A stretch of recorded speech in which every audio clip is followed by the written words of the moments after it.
Welcome to the Katie's Arms. I'm giggling because I'm sat on a stool which is balanced on a chair. So this has every chance of going spectacularly wrong. Although wrong would just mean that I fell on my arse, which in the grand scheme of Katie's Arms means it's not really that wrong at all. And thank you to everybody for joining, and also thank you to everybody who gets stuck in now all over the place. So there's lots of people out there who are talking now about the Katie's Arms when I meet them, and that's a really weird thing, obviously, because this just started as a little me having rants in my office, study, whatever you call it, in the UK. So it's become a thing, and there's so many people out there that come to my events now that are also kind of visitors here at the Katie's Arms. So thank you for that.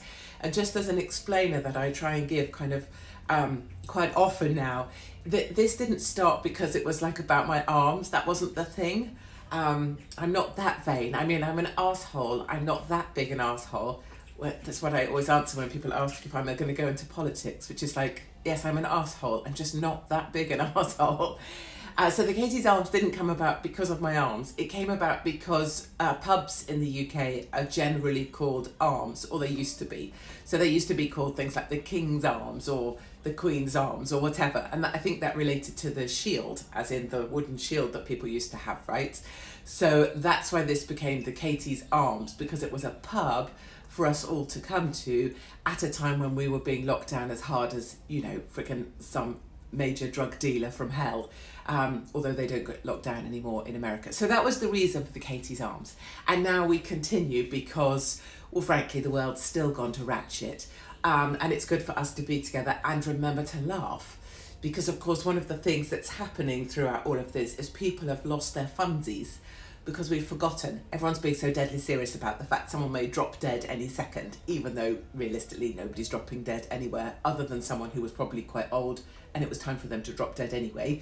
We kind of lost our ability to find the funsies.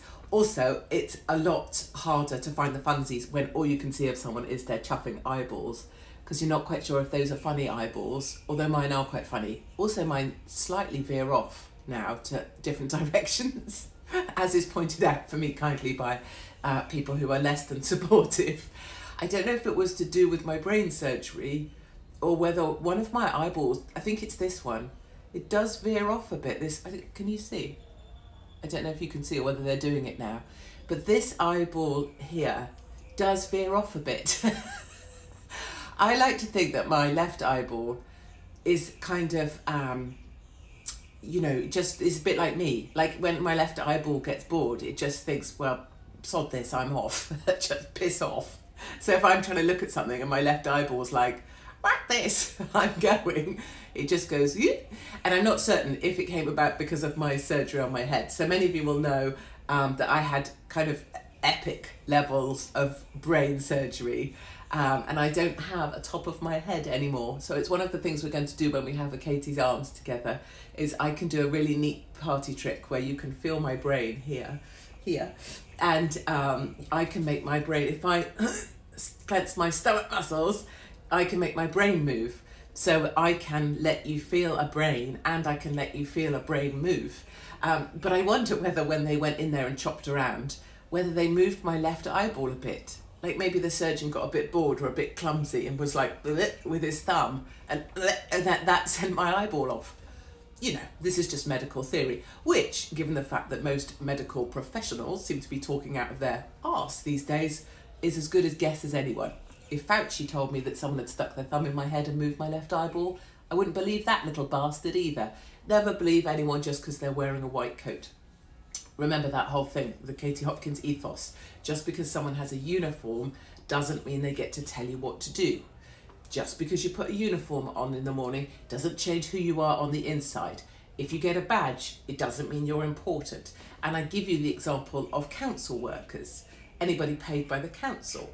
They're usually people, and I'm not talking about everybody here, because some people are delightful. I've always wanted to do a bin round, actually.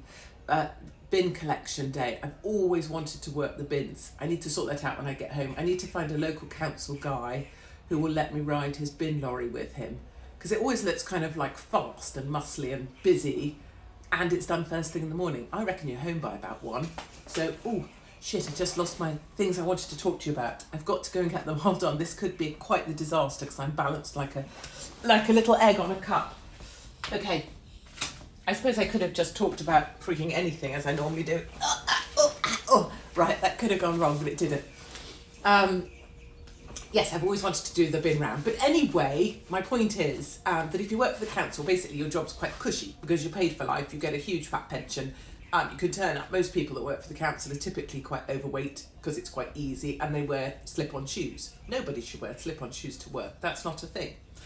But people that work for the council, well, generally also they get on my tits because they put up signs everywhere telling you to car share. Meanwhile, they all drive in on their own in their cars with their freaking lunchbox. They're always those sorts of people, aren't they, that make their own lunch? I can't remember where I was going with this. Yes, I can. They have those lanyards, so they love to wear the council workers' lanyard. Anybody that wears a lanyard's a bit of a dickhead, I think, or wears a badge here, because they're already trying to say, ooh, I'm somewhat more something than you, or I've got a job, which in this day and age, frankly, you're freaking lucky to have, but B, you don't need to have a lanyard. And then people at the council go next level, don't they? Because they do that thing with their lanyard and they go zzz, the thing where you attach the lanyard. I remember this when I was at the bloody Met Office. They had those lanyards attached to their belt on that like weird pulley clip, and they go zzz with it because it makes them feel like they're, you know, like ninja lanyard. And actually they're just like ninja wanker. Anyway, that was my lanyard rant. I think I'm over it now. Katie, so people are asking on here, why are the haters on here? Don't trouble yourself with them, my darlings, honestly. Just imagine your life and the occasional person that pisses you off. I just have a lot of people who are fixated on me, and they hate that I'm so happy. They hate that I'm doing so well. They hate that I've made it out to America and I'm selling out my tours. And they hate me so much that they're sat here watching me, the very thing they hate, in order to try and piss me off. And what they don't realise is that just adding to the number of people who see what I talk about, and that I live large in their lives. They have such tiny penises. They live still with their mother.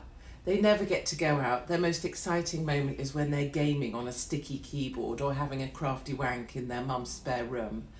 And they think somehow they have a right to criticise me in any way. And what they're forgetting is not only do I not give a single shit what they think, but that by them just being here and commenting on me, I have power over them, absolute power. Because they could have done anything they wanted right now with their lives in this time slot, 10 p.m, and they've chosen to come onto my Instagram, which they stalk, in order to imagine they're having a say. So bring it, haters, because I own you. I'm in your headspace. I'm far more fabulous than you. If we take our clothes off, my body's pretty much hotter than yours. My history is more fabulous than yours will ever be, as long as you care to live. And I am here living large, not only in my head, but in yours too. So to everybody else at the Katie's Arms, take no notice, darlings, of them. You have to rock it the way I rock it. And it's true to say that without the haters, I would be nothing. Historically, it was the haters that kept me in the headlines, and now it's just people that kind of get that maybe I wasn't such a twat after all, but that the media needed you to believe I was a twat in order that you could ignore everything I was trying to warn about, which has come to pass. Anyway, there was a thing I wanted to also get off my tiny tits, and that was, I'm wondering, do you reckon my tits are going to get tinier due to Katie's Arms? Because if I get everything off my tiny tits, presumably do my tits get smaller or bigger? Don't know. Also, my children or my mother. We do this every week. This is the 10 past warning to my mother or my children. Bugger off. This is not for you. I am your mother, and you need to respect me, and therefore you mustn't listen to mummy doing this. Be my own mother. I'm your daughter. You mustn't know that I swear have ever had sex or have had babies or how those babies happened. So please, mother, Monty, Don, children, go to bed. Do your teeth. Put the lid on the toothpaste, for God's sake. Clean the sink afterwards. If the toilet roll needs changing, change the toilet roll and hang your towels up. Otherwise, get off this, go to sleep, and try and be a great person tomorrow. Try and make one person smile and don't be expelled. General rules of mothering. Now, the thing that's pissed me off is, pissed me off. I say pissed me off. No, the thing I'm calling out is the phrase due to COVID. So if you hear the phrase due to COVID, already make like me, right? So if you hear the phrase due to COVID, already do a Katie. And when I say do a Katie, that means going, that's like, come on then, bring it. So when you hear due to COVID, you're ready, right? That's how I go about the world. So if I see something happen, ooh, gossip. I need to kind of remember to tell you there was an incident outside the airport at West Palm Beach yesterday. It was awful. But that's where something like that happens and I'm there, I'm ready. Anyway, if you hear the phrase due to COVID, get ready, because what you're going to hear next is a load of old shit. And you need to be ready for that in order to call it out. So what it basically involves is companies, businesses, hotels, airlines, anybody really who wants to try and con you in order to make more money. They've stopped doing some shit or other. And it's very inconvenient. It doesn't help your life. It's not in your interest whatsoever. And it's got piss all to do with COVID. It's just that they're being miserable bastards. And let me give you an example. Go down to the lobby, ask, do you still have a shuttle to the airport? No, due to COVID, they don't say it like this because they're Americans, so, but I just like that accent. Due to COVID, we've stopped the shuttle to the airport. Well, no, bullshit. It's not due to COVID, is it? I'm not getting a shuttle to the airport because a couple of people once got a bit of seasonal flu, coughed a bit, and some of them fell over dead. No, there's no shuttle to the airport because it's cheaper for you not to be asked to run one because it's 5:30 in the morning and no bastard wants to work at 5:30 in the morning apart from me because I love being at work at 5:30 in the morning because I'm epic. Then we have due to COVID, this is on the aircraft, and I'm sorry for my beautiful British friends who aren't allowed to frickin' fly anywhere because bollocks Boris Potato in a Wig is an utter knob end and thinks that by not allowing us to fly anywhere everyone will be much more miserable and therefore do what he says and get vaccinated, which is a load of old shit too. But anyway, due to COVID, there's no longer going to be food or drink served on the plane. Oh, I'm sorry, due to COVID, does it mean we can't drink? Does it mean we can no longer get shit-faced on a plane? Does it mean if I have a gin and tonic, would that mean I'm instantly going to drop dead from COVID? Am I going to get the Indian variant, perhaps? If I get, a Bacardi and Coke, what does that mean? Do I definitely get the Indian variant if I was to have a frickin' drink? So please know that this due to COVID, we no longer have a frickin' place for you to have some food. Due to COVID, we no longer have any fun anymore. Due to COVID, we've stopped doing this. Due to COVID, we want you to be miserable bastards and never do anything again for the rest of your life. Screw due to COVID, right? And if anyone says due to COVID, feel free to politely say, I'm sorry, that's not due to COVID, is it? That's due to the fact you're restricting services in order to increase your bottom line. That's my phrase. It's a little bit, over the top, but that's me.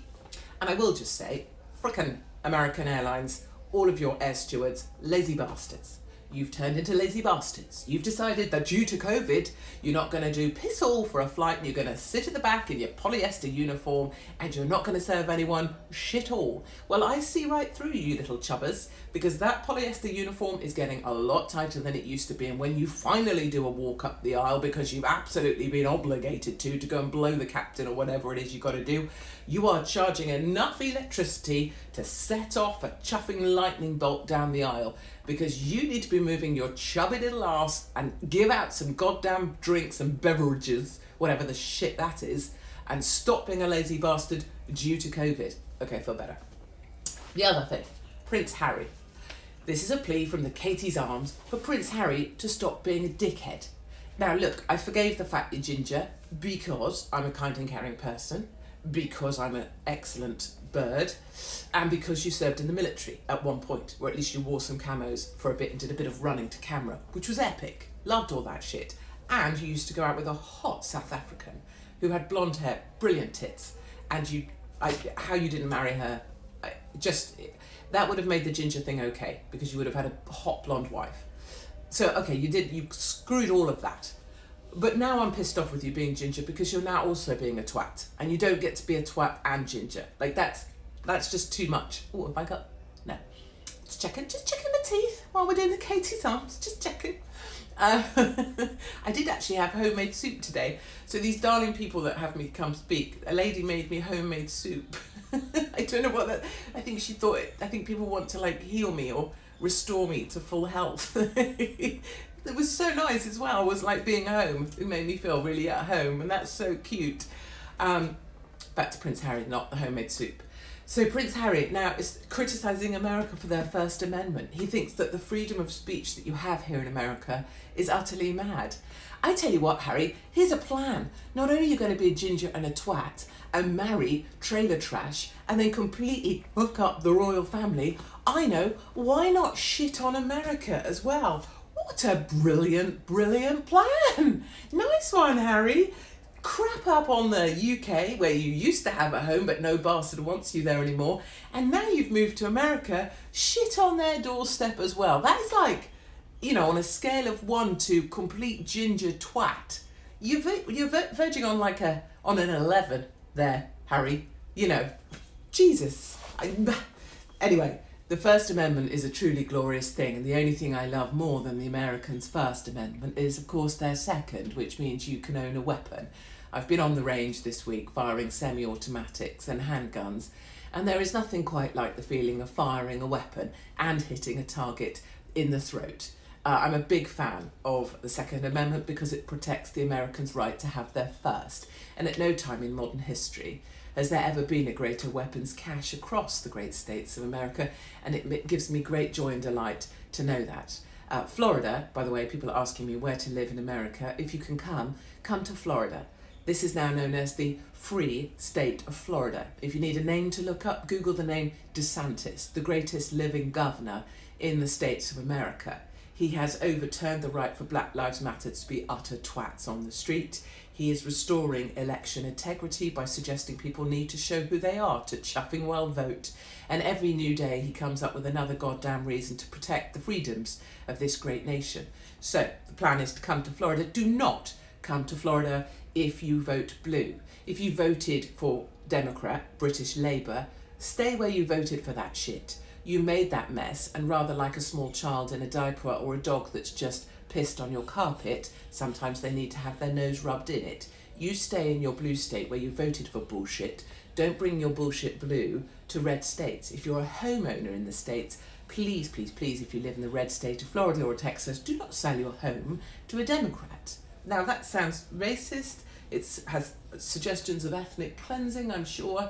Maybe it makes you feel like I'm definitely some kind of red nationalist. I think all of those things probably sound quite fair. I've heard commentary on the Israel and Hamas fight going on. And of course, everything is skewed in favour of the Palestinians, as you would anticipate, because we have a Muslim majority in the UK. Rapidly forming hands is in the power of the Muslim majority, so obviously you can only ever hear that poor, poor Palestine. What I would say, of course, is if we just scroll this right back, the Arab nations have 22 countries to call their own, and no matter how you see this fight, of course, Israel has just one. Israel has one nation. There is one Jewish nation. There are 22 Arab nations. It's much like, you know, any of the questions I've ever asked is if, you know, being a Muslim is so great, and I'm sure it's brilliant. I'm sure if you're Muslim, you just love it. So brilliant. But there's 22 Arab nations. I would definitely want to hang out with my other Arab pals, like totally, and I would probably want to leave the one nation that Israel has to itself. You know, just a thought.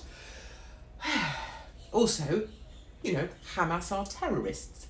So you can say, oh, it's terrible, they're shelling civilians. It's not like that at all. That's just the BBC misreporting what they already know to be true because of where their funding comes from. If you're going to throw rockets at Israel, wherever you throw rockets from is likely to face retaliation. If Hamas terrorists would stop using children's playgrounds and schools to throw rockets from, they would find that less children were injured, wouldn't they? You know, we've had this bullshit from John Oliver, and it's all over Twitter. Oh, how brilliant by John Oliver. It basically asks for equality of outcome in a war. If there's one thing you're not going to get in a war, it's equality of outcome, darlings. One side tends to win and the other side tends to get shat on. That's just the sort of truth. So anybody on here with your Palestinian flags, please do piss off, my darlings, because I'm not interested in your view, nor Free Palestine, nor any of the things that you want to do to just have another damn rally in London about a country that isn't ours. Okay, that was the most political we're ever going to get on the Katie's Arms. Now, the BBC has come out with hugs, how to hug someone. Can you imagine the state broadcaster that you pay with your taxes has put up a post, an image of how to hug someone safely? Can you imagine being that big a twat? I mean, unless you're Prince Harry and you're like an 11 on the twat scale. Can you imagine? Can you imagine if your job was creating the graphic of how to hug more safely? Can you even imagine? So there's this bullshit picture now of how to hug someone safely, and the idea is, I don't know what the idea is, you sort of do this, I think, and you don't have your face next to someone, and I'm guessing you'll sort of hold them, you sort of probably do the weird kind of scared of bodies hug. So I say do the opposite, obviously. If you're going to hug someone, I don't think anybody at the Katie's Arms need advice on this, but this is where I say smear yourself up against people, right? You've got to really get in there. And everywhere I go on this speaking tour, that's what I do. I go in there and I grab people close and I try and snuggle my little face into their necks and I kiss people. Because one of the ways we break through this stuff is by kissing people. I have kissed the mask off a face of someone in, where was I? Where was I? I was in Harry's bar. You know, it's perfectly possible to physically intimidate someone into getting over the fact that they thought they needed to be scared of COVID. So ignore anyone that tries to draw you a diagram of how to hug someone is probably a pervert. You know, like the masked perverts in their cars on their own, masked pervert. Masked perverts are probably the sort of people who are also drawing how you should hug someone. Freaks. Okay, what time is it? It's 21 minutes past and I'm genuinely going to try it. Now, there's a question box, which I'm always scared of because I'll probably fall off the friggin' Balancy store thing and I would probably rather like to answer questions from down here. So I'm going to try and do just that. This could go incredibly wrong or I'll fall off and then we all get to have a laugh. Is this a Katie's Arms or just a live? Well, yes, I mean, you know, you could argue it's anything, right, with me. This is supposed to be a Katie's Arms because I don't ever do a live normally because I think people only need so much of Hopkins in their life, right? So this is my Katie's Arms this week. And I have really been trying, poorly, to do them on a Friday at 8 p.m. UK time. But I balls that up again this week, usually because I'm on a plane, train or standing on my feet speaking. So that's what this is supposed to be. Can I say hello, Brian? I can. Hello, Brian, from me, Katie Hopkins. I also do, just so people know, I do cameos. I don't do them for myself or money for myself. The money goes to the epilepsy hospital that saved me from my epilepsy. So just so you know. And but I do cameos for birthdays and things, or if people need roasting. So if you have a relative that's a complete pathetic soy boy, you know, vaccine taken lunatic, buys into the masking bullshit, then that's, you know, the sort of cameo that's my preferred cameo. Who do I respect? Oh golly. So the people I respect are never really well known. People always ask me, oh, do you know blah blah blah? Do you know blah blah blah? And they typically fill in the gap with a male name of someone from a radio or TV show, a sort of I don't know, Dan Bongina or I mean I love Douglas Murray to death. He's the absolute darling. But you know, who do I respect? It's not really anybody that's well known. The people I love really are just normal people trying to crack on. So I love the guy here. I'm staying at this nice hotel. The guy that came and picked me up in the minibus. He's actually an airline pilot that lost his job or lost his training. And he's just there driving the damn minibus. But because we got chatting, you find out he's also an airline pilot and he's hoping to be reinstated to his job soon. I mean, what a bloody legend. And I imagine how he gets treated by some of the knob ends that stay in a hotel and they think that they own the place. So really the people I respect are people that try and work really hard, graft for a living. Black cabbies I love because the chance that anybody would learn how to pass the test that a black cabbie tech passes and things. I love people that work on checkouts and are still mannerly or kind of funny or have time for people. You know, I love people who just people that just do ordinary shit and get on with it and then try and help someone else out or manage to have a laugh at the end of the day. I typically think famous people are assholes. I think people who get celebrity status are assholes. You know, and I guess I know that people in the media are in order to keep their jobs now, they have to be an asshole because they have to ignore the truth. So yeah, my heart's always with the regular guy, and I know that if someone came to this hotel and went to see the receptionist or the lady at the breakfast bar who I hugged this morning, or the guy who runs the minibus, they'd think I was all right. And that's perfect for me. That's all I really care about. You love me then? Well, yes, of course I love you. If you're just an ordinary person doing ordinary shit and not looking for kudos for it. And the people I can't stand are people who try and get ahead by being the biggest victim they can be. You know, I always like the idea that if you're going to be good at something, go and be good at it. Be the toughest person you can be, or the strongest person, or the kindest person, or the person that can take the most knocks and get back up again. Which is why I actually love boxing. Because I just think if you can get in a ring with someone who's going to lamp you on the face, imagine with a nose like mine, I'd really like to do a boxing match with some of the victims out there and just twat them one in the face, if I'm honest, in a non-violent nor threatening way. Although I suppose it is slightly violent and threatening to say that you want to twat someone in the face, but you know. Right, I'm going to take a couple more questions because I'm really trying my best. My view on Gypsies Travellers. Wasn't that the twat Matthew Dickhead Paris? Because now he's got some travellers near his fancy pants pad, and so now he's pissed off with travellers and gypsies. Frankly, if you're one of those travellers that has those carts with the horses that stop and have a nice bit of grass on the side of the road, I bloody love you. I would love to sleep in one of those carts. That seems to me to be a perfect model for life. Sleep in a cart, feed your horse, have the odd piss behind a bush. Brilliant! And also, the more we go through life, the more I've realised that everybody needs to be living their life the way they goddamn well please, frankly. You know, I used to be a little bit anti-tattoos. Now I say, do what the shitting hell you want, apart from to my children, because you're too young yet, and I'm still going to decide how the will's going to come out. I know, I was going to quickly tell you about what happened outside the airport. Man comes out, wife comes out, the man must have got there to pick the wife up. During the period that the wife's been away, the freaking dog's died. She comes out the airport, you killed him! She's screaming, you killed him! I don't know, it's the dog at this point, so I'm assuming someone's dead. I've gone into Hopkins mode, which is, and I'm now ready because someone's been killed. And then she throws her shit at him, throws her bag at him, stuff goes everywhere, case explodes, and off she stomps, still screaming, you killed him. And a man's there, like, not knowing what to do, stuff all over the road. It's the picky-uppy, droppy-offy bit of the airport where everyone's a psychopath. And there's a guy being utterly ruined by his wife who's shouting that he's killed someone. So we're all assuming he's genuinely killed someone.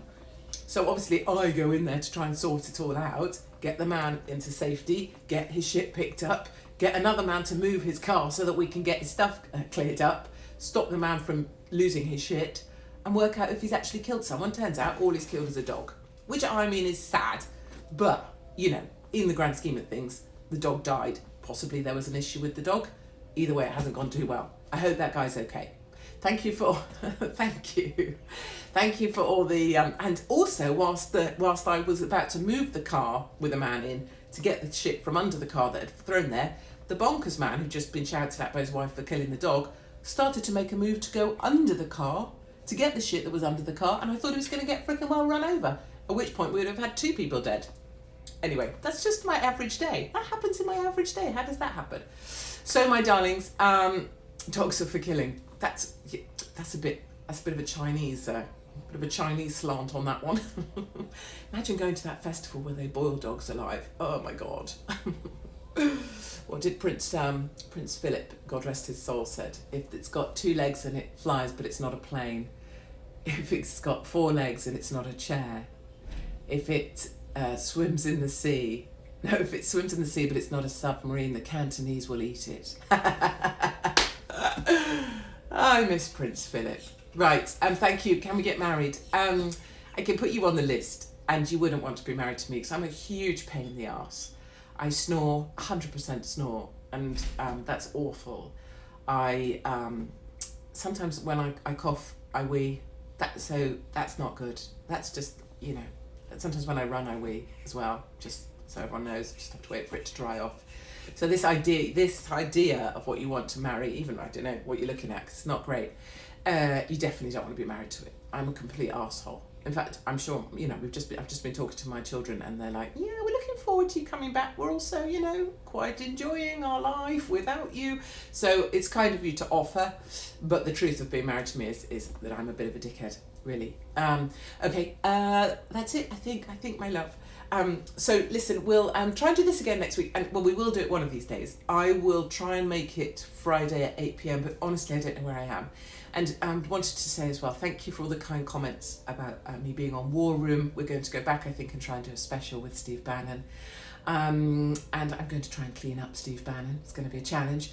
And then also thank you to everybody for selling out my event in Colorado. 300 people now in a room. It's going to be brilliant, unzipped. It's going to be the rudest yet, but it's going to be the most fun yet. And I think it's just going to be brilliant. People are flying in from the West Coast to Colorado, all sorts of places. So I don't know what to say other than you guys are the best, and I have the best supporters out there. Whether you love me or hate me, you're all part of this, and I'm so grateful. And tomorrow is going to be our 10,000 step challenge. So it doesn't matter if you're going to do 10,000 steps. It doesn't matter if you only do, let's say 1,000 steps. Whatever is your target, it's what we're going to do, and then we're going to post that up there, and everyone's going to, I know it's pissing it down in the UK, and I know it's shit, and I know it's easy for me because I'm sat here in sunny Florida, but tomorrow you're going to set yourself a step target. You don't have to go out and about, you can do it on your stairs. Don't tell me you live in a bungalow, just work with me. Don't give me the excuses, because you know I don't give a shit about excuses. If you're paraplegic, clearly I'm not telling you to go and do steps. If you've only got one leg, obviously you can hop. But just don't come at me with the, I can't because I've got big bones, or I was born fat. I don't give a shit about your excuses. Just get your ass out there. Do some steps for me, because I promise you, every step you do, you'll feel better about yourself. And every time you take a step, you know where you go forwards. And anytime we're going forwards, that's when we're winning. Okay, my loves, I'm going to fall off this stool as I try and end this. And I will see you all next week sometime. And otherwise, I'll be catching up with my Instagram family on the road.